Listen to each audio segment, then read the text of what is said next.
Radio has been around for a very long time, and it has always been a platform that has been powerful for marketers and engaging for consumers. But I think with the advent of, broadband mobile and just accessibility, audio has really expanded.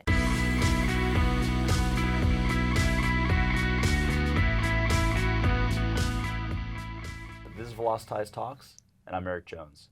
I'm here with Johanna, who is formerly the head of marketing at National Public Media.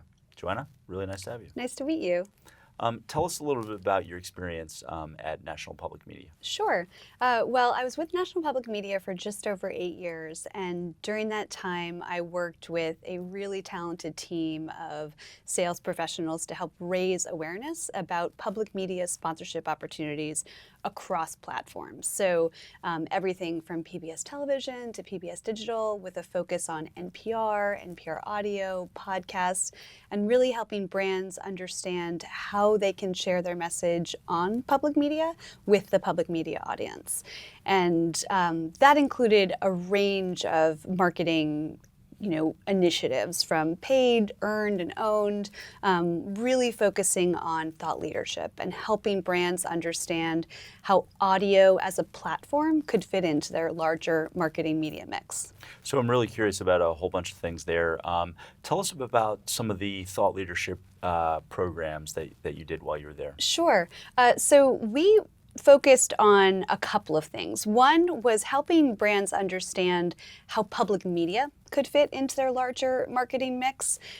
Public media is different in kind than other media properties. We are governed by FCC regulations. We have a non-promotional focus on how messaging is delivered across public media platforms. So really helping brands understand that while you can't be qualitative about your brand, you can't say we are the best or we are better than, you can still deliver a really impactful message using transparent, fact-based positioning. And so helping them understand how to do that. And then also helping them understand how audio could be leveraged within their broader media mix, and how it was not the same as visual mediums or visual messaging. So really helping them understand how to tell a story in audio, how to share their messaging, how to communicate visual language, to share the story behind their products, the values that they represent as a brand, and helping them understand the variety of ways they could do that across NPR and public media's platforms. Yeah, it seems audio is enjoying quite a nice little resurgence. It is, yeah. I saw even the Pulitzers now have introduced a new category of audio journalism. Yeah. Why do you think that is? I think it's a number of reasons. Radio has been around for a very long time, and it has always been a platform that has been powerful for marketers and engaging for consumers. But I think with the advent of, broadband mobile and just accessibility, audio has really expanded. And you see, a couple different things. One, you're able to access audio pretty much everywhere, anywhere. You're able to develop a personalized listening experience more and more, with platforms like Spotify and Pandora really honing in on how your listening experience is informed by and curated for you based on your habits, your patterns, the type of music you listen to, the type of spoken word content you listen to. During the day, it changes for you. And also just the ability for consumers to find a diversity of content. And podcasting has been really important in that. Mm-hmm. So, as sponsors, came on board for some of these podcasts, what kind of a lift were they seeing from a brand awareness standpoint? Yeah, so, it has been really remarkable to see how podcasts have evolved as a branding platform. And, they really started as sort of a direct-to-consumer property. So you had a lot of brands like Casper Mattresses, MailChimp sort of coming in there and bringing messages about, directly to the consumer about how we can serve your needs. But, while that has performed for them, it has really evolved into a branding platform. So where you can share your message about your mission, your values, your identity across a range of podcasts. So you can go broad and you can go deep in podcasts. Midroll, a major publisher of podcasts, did a study with Nielsen last year that found podcasts delivered a 4-time brand recall than other digital platforms. So they're really performing. Brands are seeing they're seeing users coming to their websites as a result of listening to their message on a podcast. They're seeing users sign up for their social channels. They're seeing recommendations come out of these sponsorship messages on podcasts. And what else has been nice to see is that within the podcast landscape, brands are really learning how to share their message in the environment and tone of the podcast they're advertising in. So you see a range of different type of sponsorship messages and sponsorship styles, from host read, where the host will read the message, will sort of offer a testimonial for their experience with the product. And oftentimes you hear podcast hosts, really giving true, honest experiences with Casper mattresses, with MailChimp, that are informed by what they believe about this product. Because podcasts create a relationship between the host and the listener that the host then doesn't want to advertise a product they don't believe in or they don't support. So you have that dynamic, but then you also have brands leveraging opportunities like custom podcast, where they can share longer brand narratives, longer brand stories. And they can use those platforms to tell stories about how their products came to be, how their products are benefiting their consumers' lives, are creating value-added experiences for their consumers. So brands are really playing with podcasts to deliver messages in a variety of ways. I think one of the interesting things that you were able to do while at National Public Media is building on actual events, to kind of go along with the podcasts. Yep. Tell us a little bit about how you did that for How I Built This, for instance. Sure. And then how you were able to drum up, a full sort of 360, set of marketing activations Yep. around these events as well that sort of extended the life of these various events and how it helped the sponsors. I think that's one of the really interesting things about the audio space right now is that, audio can be a very solitary experience. You have your earbuds in your ear, you're on the train, you're listening to your song or your podcast,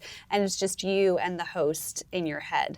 And what that has sort of grown into is this podcast to live event transition experience. And how do you give people not only access to, but the opportunity to be in the same place while their favorite podcast is created, and creating that fan experience.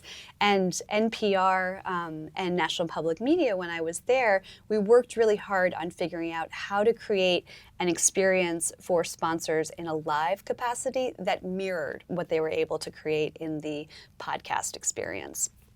And, from an event standpoint, the team at NPR focused on creating that real behind the scenes moment. How do you show them how the sausage is made in a magical way? And how do you show them how an interview that is probably about 90 to 120 minutes gets boiled down into 60 minutes? And how do you hear that conversation evolve?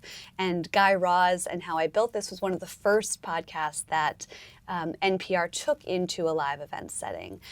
Now, there have been podcasts like Wait, Don't Tell Me, which started as a live event and then grew into a podcast. Ask Me Another is also taped live. But How I Built This was somewhat the first to sort of come from podcast to live event. And on the sponsorship side, we really thought about how do you create an experience that is not muddied by sponsorship, that doesn't take people out of the viewing of this podcast being creative, but feels supportive of it. So in an analogous space, how do you think about branding in a voice world, right? We've seen the rise of the various home devices, home voice devices, Alexa and Google Home and things like that. What tips would you have for marketers, in terms of how to think about branding differently in that context versus how we typically think about branding? I think we have just begun to see the effects of voice activation on society. So smart speakers have been around for about 5 years. Juniper Research recently reported that by 2023, you can expect 8 billion voice-activated devices. So that's like your thermostat, your refrigerator, your connected car. And so we're just, as marketers, we're really in this beginning space where we need to be not only creative, but willing to test and willing to iterate with a lot of different voice-activated experiences. I would say the number one question that marketers need to ask themselves is, what utility am I offering users? Because voice-activated devices, from the voice assistant on your phone to the smart speaker on your counter at, in your kitchen, you're using them in different ways at different times. So how are you delivering an experience that is additive to what they're doing on this device? So, you've seen, and brands, from both the content distribution side, so for NPR, for instance, the question that they're going to be asking themselves is, how do I make my content discoverable? And how do I make it easy for consumers to access it across a variety of voice-activated platforms? And that will manifest in terms of thinking about utterances. So how do you get people to learn how to ask for your content? How do you get them to understand and internalize those commands so that they become part of the patterns and the habits that they form with those devices? So how would you recommend that brands begin to test themselves and experiment with voice? So there's a couple different ways. Skills are very much like the apps of old day. The minute apps came out, every company was like, I need an app.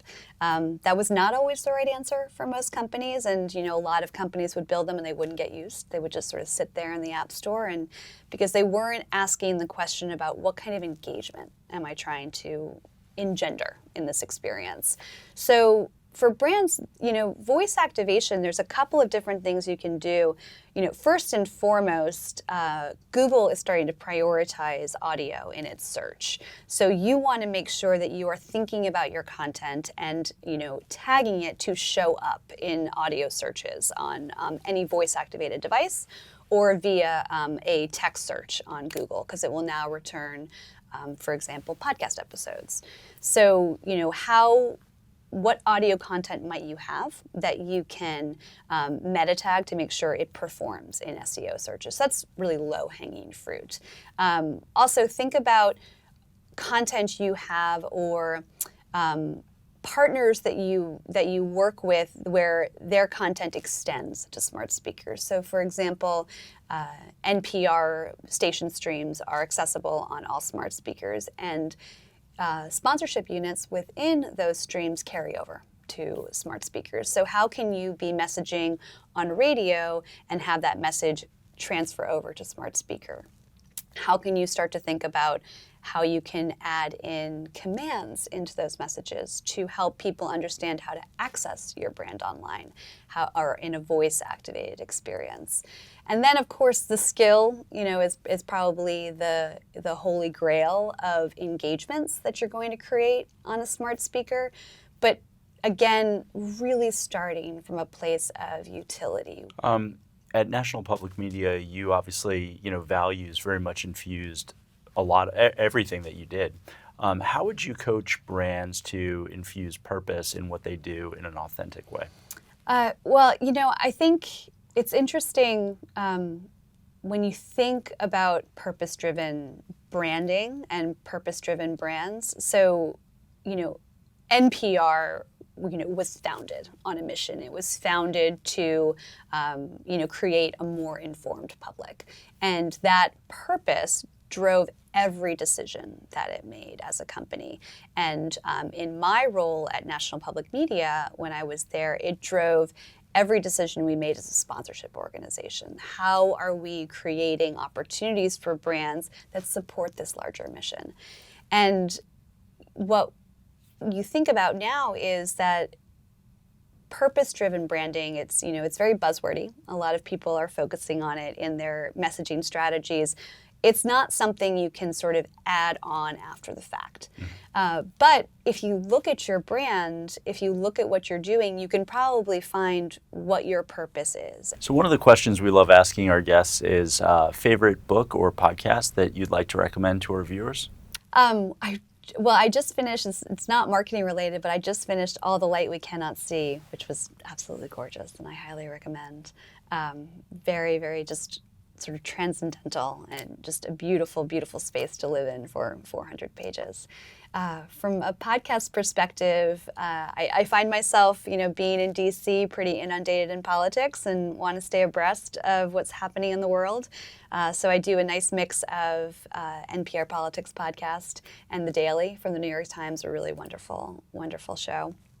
And in terms of watching, I can't seem to stop rewatching Fleabag with Phoebe Waller-Bridge. It's just, she's everything. So, thanks, Johanna. That was Johanna Weber, who most recently led marketing at National Public Media.